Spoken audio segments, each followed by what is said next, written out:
Select Africa TV sawubona mbukeli, ngiyakubingelela futhi ngiyakwamukela igama lami nguSinenhlanhla. Isilo uMisuzulu kaZwelithini sihambele inkonzo yamaNazaretha sebuhleni aholwa inkosi uNyazi lweZulu, lafike lwathula nenkulumo. Lenkonzo ibisentabeni eKhenana. Zizwele mbukeli ongangezelakhe ezikhulumela. Lele nginina nonke amaNazaretha.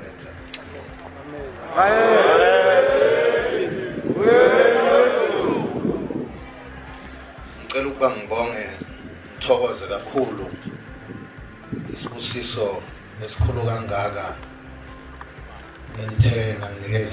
enthena nginikeza ithuba lokuba ngibe khona lapha entabeni eyingcwele kuba ngizokhonza kanye nani sizwe sikaZulu esiholwa uNyazi ngokohlelo lwezenkolo yesintu sakithi kwaZulu, okuyena umprofeti uNkulunkulu njengesizwe asinikeze yena ukuthi akwazi ukuthi konke esikudingayo ngokwenkolo yesintu sakithi uhambe kahle futhi kube sohlelweni. Ngiyathokoza.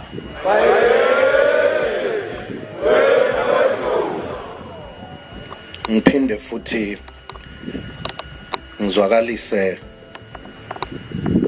ukubonga okukhulu, ngiphinde futhi ngiphathe yona indawo engcwele lapha entabeni esikuyona ukuthi yila kumele siqhatshe khona ngamasiko ethu. Kufanele lapha masilapha kule ndawo sazi ukuthi lapho sivunula khona imvunulo yakithi, ila sishisa khona impepho, sithinte nabadala, izithunywa nezinyanya zakithi ngemndeni ngamunye. Ngicabanga ukuthi iyona ndawo yokugcina le, ngingasasho igodlo zesizwe, ngisho nje ngoba silapha entabeni ukuthi la sithinta khona konke okuyusiko lwethu. Ngicela ukuthi ngikugunyaze lokho nina besilo.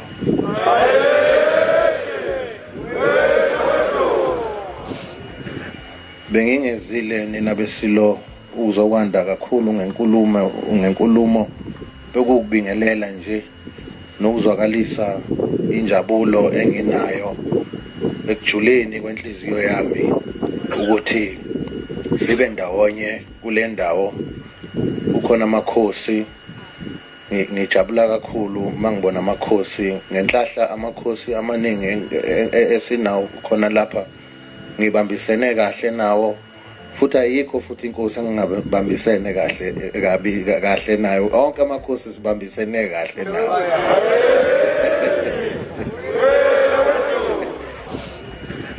Bengingezile nina besilo uzokwanda kakhulu ngenkulumo bekukubingelela nje nokuzwakalisa injabulo enginayo ekujuleni kwenhliziyo yami ukuthi sibe ndawonye kule ndawo. Ukhona amakhosi, ngijabula kakhulu mangibona amakhosi ngenhlahla, amakhosi amaningi esinawo khona lapha ngibambisene kahle nawo, futhi ayikho futhi inkosi engingabambisene kahle nayo. Onke amakhosi sibambisene kahle nawo.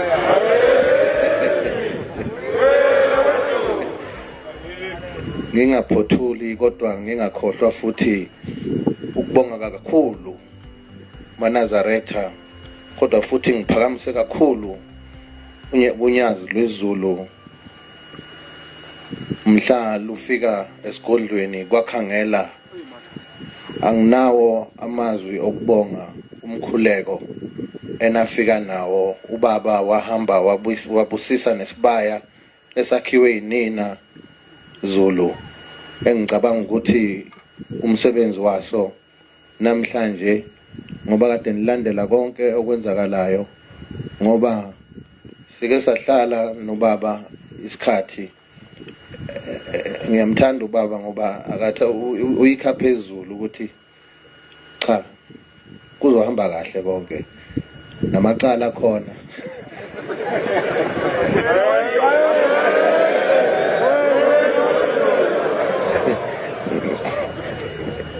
kuba mfushane nje nina beSilo amanga angeke eze emelane neqiniso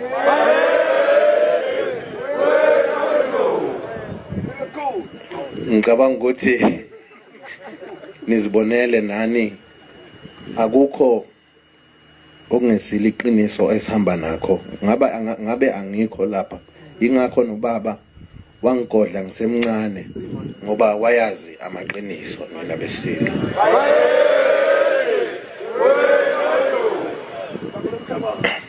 nithi sengiphothula nje ngicela ukuba ngibonge kakhulu onyazini lwezulu ngibonge kakhulu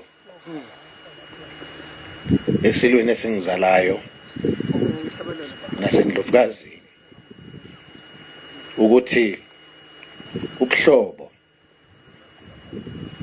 ngoba ngiyaqala mina ukuthi ngifike lapha ekhaya kodwa ngokuthi bona bayihambile lendlela unyazwi luqinisekisile ukuthi nami ngiyaqhubeka nayo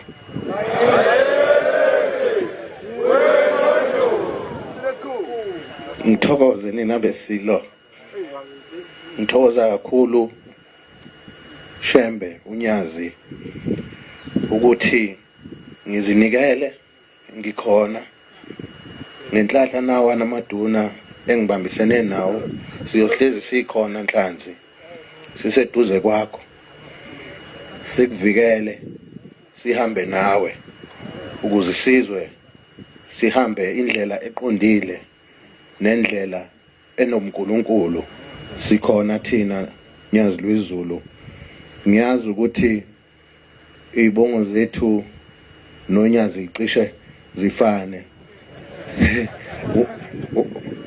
basiphika besazi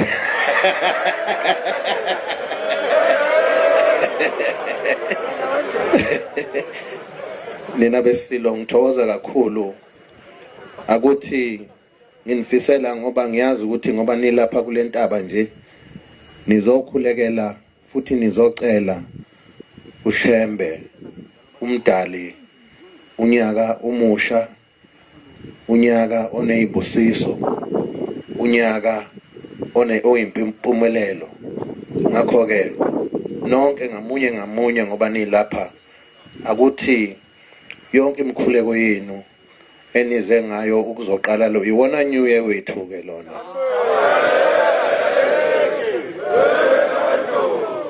ukuthi konke kuhambe kahle zonke izifiso zenu zemukeleke ezulwini nami ngokunjalo ngiyanikhulekela ngiyathokoza inkosi inibusise Masiqhubela phambili umholi we-1SA Movement uMos Maimane uthi umnyango wezemfundo jikelele kumele wethule izifundo ezithinta ezimbiwa phansi. uMaimane sekukaningi exeka indlela iNingizimu Afrika eqhuba ngayo kwezemfundo ebalula nokuthi kwakhona ukuthi abafundi bakuleli baphase uma bethole ngaphansi kwa-40 kwezinye zezifundo. Uthi kwakhona nje ukuthi abafundi bafunda izifundo ezingadingeki kangako kuleli kuyinkinga edala ukuthi iNingizimu Afrika ihlala ithembele kwamanye amazwe uma kumele ikhiqize imikhiqizo embiwa phansi ukufaka phakathi igolide iplatinum kanye nedayimani. uMaimane uthi amakolishi kumele engabe edlala indima enkulu ukukhiqiza abafundi abazobheka kakhulu kulokhu iSouth Africa enothe ngakho. Sizwele mbukeli uMaimane ezibekela. And how we understand technology in terms of its relation to that. And then ultimately, infrastructure and manufacturing become key priorities. Now, if you looked at the world, at least just from the prism of just those 5 areas I've given you, then began to say, how best, when we do some of the vocational training, can we achieve training young people into that regard? And how, from an academic level, we'll do that is paramount. Inhlangano elwela amalungelo abantu South African Human Rights Commission SARHC isicela umnyango wezemfundo emabangeni aphansi kuba iqinisekise ukuthi imfundo yakuleli isezingeni elifanayo. Owale khomishini u-Andrew Gam uthi akufanele kube nomehluko phakathi kwezikole ezisendaweni ezisemakhaya, ezisemalokishini kanye nasemadolobheni. UGam uthi lokhu kwenza abanye abafundi basalele ngemuva emfundweni yabo futhi kuvule igebe elikhulu. Uthi ucwaningo luveza nokuthi abazali abahamba amabanga amade beyofunela izingane zabo imfundo engcono. Zizwele mbukeli okaGam ezibikela. Government should really reprioritize education as number one priority as far as budget is concerned, but also as far as efficiency and effectiveness and the improvement of quality is concerned. Education is a very important right. It's an enabling right. It's a pathway to the realization of many of the other rights in our Bill of Rights, and therefore it should be treated accordingly. Sikuphethela ngodaba oluthi isikhungo sezempilo emanyuvesi iHigher Health City kumele bonke abafundi bemfundo ephakeme bagonyelwe iCovid-19. Isikole esiphezulu Ramik Alhal sithi banezinhlelo asebezisungulile ukufundisa abafundi ngohlobo lwemigomo kanye nalapho abangasizakala khona. Uthi izibalo zabantu abagomile kuleli zizonyuka ngokuthi abantu bathola ukufundiswa ngayo lemigomo ikakhulukazi njengoba kukhona labo abasangabaza.